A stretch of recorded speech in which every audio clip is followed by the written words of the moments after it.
I had always trusted Laura. Not blindly, but with the kind of cautious confidence you develop after years of sharing life, work, and small intimate details with someone.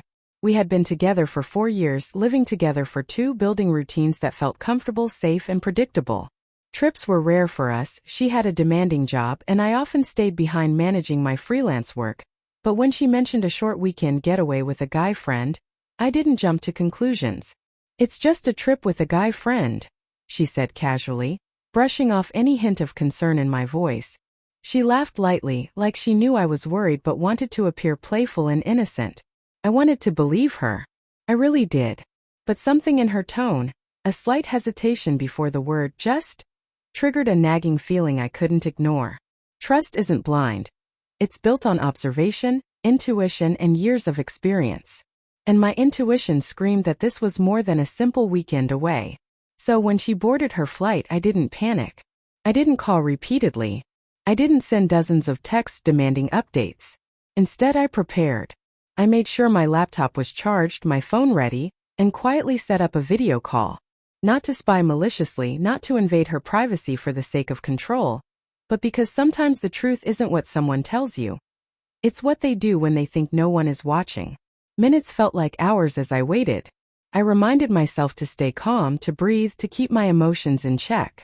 When the call finally connected, the screen lit up with her face, smiling, relaxed, chatting as if nothing was unusual. But then I noticed him, Mark. A man she had introduced only in passing months ago. Just a friend from work.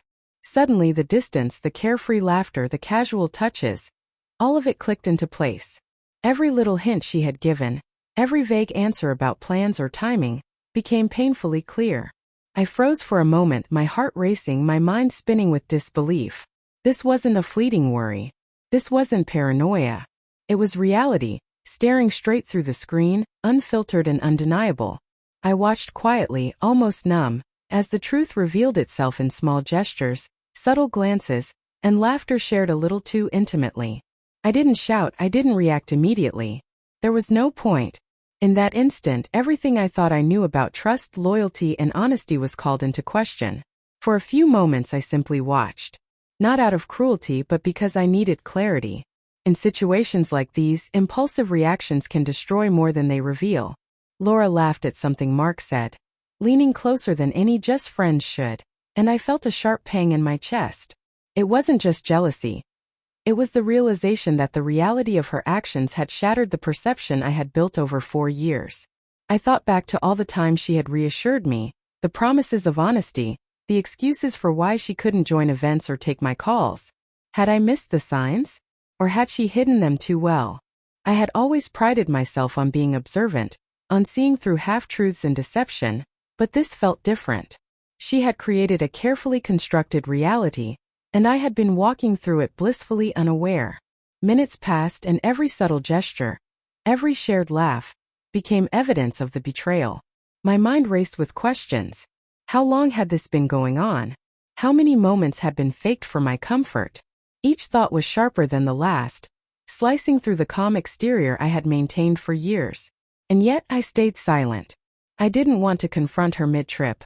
Not through a phone call, not through an angry text, not through any impulsive act that would only escalate the situation. Instead, I observed. I let the truth sink in layer by layer, until it was undeniable. And then a strange sense of control settled over me. Watching, understanding, processing, it gave me clarity. I could feel the anger simmering beneath the surface, but I refused to let it spill over. There was a moment of cruel irony in all this. She had said it was just a trip with a guy friend, as if the words themselves could shield her from consequences. Yet here I was calm, watching everything unfold, knowing exactly what she was hiding. By the time the call ended, I had made a decision. Not out of rage, not out of revenge, but out of necessity. Some truths demand action, and this one would not be ignored.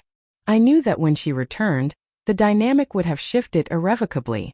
Nothing would be the same. Trust, once broken, cannot be pieced together with casual apologies or explanations. The betrayal had been revealed, and now it was up to me to determine the boundaries, the next steps, and how I would protect my sense of self amidst the aftermath. When Laura finally returned home, the tension was palpable, though unspoken. She tried to greet me casually, expecting perhaps a light-hearted reaction or a shrug. But I was neither dismissive nor angry in the conventional sense. I met her gaze with calm, measured composure, the same calm that had allowed me to watch the truth unfold through the screen days earlier. "Hey," she said softly, a hint of nervousness in her voice. "I had a great trip." I nodded slowly. "I saw," I replied, keeping my tone steady, almost detached. Her eyes widened slightly, a flicker of panic crossing her features, quickly replaced by a mask of casual indifference. She hadn't expected me to know, hadn't expected me to process it without immediate confrontation or dramatic reaction. We didn't argue that night. There were no raised voices, no accusations flung across the room. Instead, there was silence, thick and heavy, layered with months of unspoken tension, lies and hidden truths. I realized then that confrontation isn't always verbal. Sometimes it's the quiet acknowledgement of facts, the calm demeanor that reflects understanding and control, that hits harder than any shout could. Over the following days, Laura tried small gestures, casual touches, soft smiles, fleeting attempts at conversation, but I remained observant, composed. I let her words, her actions, and her presence speak to me honestly. And slowly, I began to notice subtle cracks in her behavior. The jokes were less confident, the laughter less genuine, and the stories she told carried hints of overcompensation. It wasn't revenge. It wasn't to humiliate her or force a confession. It was simply clarity. I had seen the truth.